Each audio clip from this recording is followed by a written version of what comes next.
introduce our first speaker, Dr. Kuzumita Pendersen. She's Professor Emerita of Religious Studies at the St. Francis College and Chair of the Interfaith Center of New York. She's also a member of the Climate Action Task Force of the Parliament of the World's Religions and of the Climate Working Group of the Committee of Religious NGOs at the United Nations. Thank you so much for being with us. The Hiroshima-Nagasaki Accord was released in 2020, the 75th anniversary of the atom bombing of Hiroshima and Nagasaki. It was a joint statement of 4 leading international interfaith organizations: the Parliament of the World's Religions, the United Religions Initiative, Religions for Peace, and the Charter for Compassion. The Accord says, August 6, 1945 was the first day in human history when one country targeted an atomic bomb on the people of another country. On August 6, 2020, we now live in a world where 9 countries have over 14,000 such bombs. And many of these weapons are aimed at specific peoples around the world, ready to launch.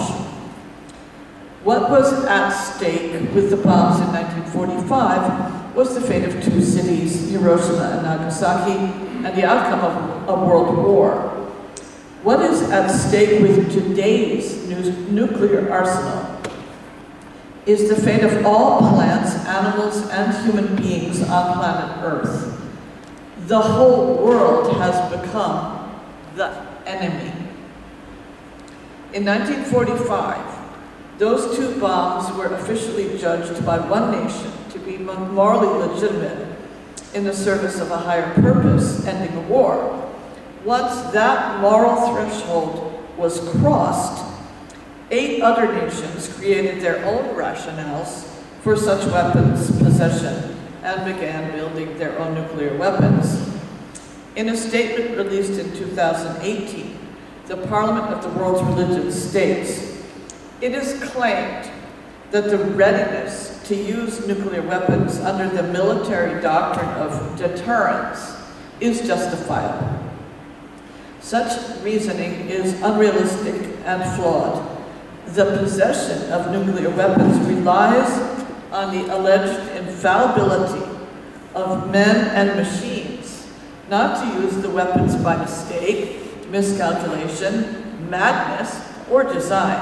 Such arrogance is foolish. Such a posture is unworthy of civilization, insults the dignity of life, and is an impediment to all ethical and moral norms of all the world's religions. The argument is well established that nuclear weapons can never be used in a so-called just war because they are indiscriminate by nature and inevitably harm civilians or non-combatants. This has sometimes been countered by saying that small-scale and highly focused nuclear weapons can be used. But this is disingenuous and false, since the whole point of nuclear arms is that they are even more harmful than conventional weapons. As weapons of mass destruction, their very reason for existence is to inflict immense harm. The imminent mass destruction is somehow a way to ensure peace. This is a dreadful delusion. It may be possible to morally justify war as such under certain conditions, such as the criteria of the just war theory.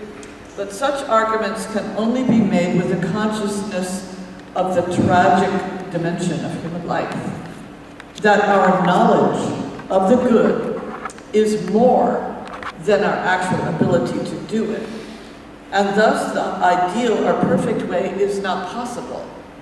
That's the tragic. This acceptance of the tragic has been at play in defending deterrence as a transitional tactic or recommending the use of limited and specifically targeted nuclear weapons. In other words, a sense of, well, that's the best we can do. Today, the risk of nuclear war remains and is growing.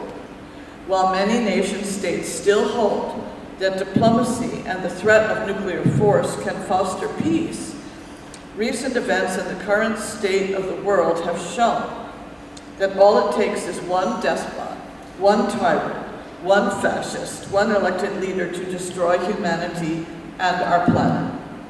We cannot be naive enough not to believe that as well-established global relationships are eroded, so too there is an erosion of control over the development, testing, production, acquisition, possession, stockpiling, use, or threat of nuclear weapons. As the Secretary General of the United Nations recently stated, the only way to eliminate the nuclear risk is to eliminate nuclear weapons. Let's work together to banish these devices of destruction once and for all. The signature document of the Parliament of the World's Religions is the Global Ethic, a declaration signed by over 250 spiritual leaders from around the world at the centenary convening of the Parliament in Chicago in 1993. It begins, "We affirm that there is a common set of core values found in the teachings of the religions." And this was established by years of research. "These form the basis of a global ethic. We affirm that this truth is already known, but yet to be lived in heart and action. This shared ethics is founded on peace and nonviolence, the equal dignity of all, economic justice and care for the earth and all life." While we may not use the phrase global ethics every day, the United Nations itself is founded on global ethics. It was brought into being, quoting the preamble to the Charter, to save succeeding generations from the scourge of war, and to reaffirm faith in fundamental human rights and the dignity and worth of the human person, and to live in peace with one another as good neighbors. We must aspire to go beyond the conditions of the tragic and to do our utmost to fulfill the aspirations and manifest the shared values of our faith traditions, which are also those of the world body, which is envisioned as a community of we the peoples and the human family. These aspirations, these values, and this vision call for the complete abolition of nuclear weapons as the only ethical course of action. Thank you.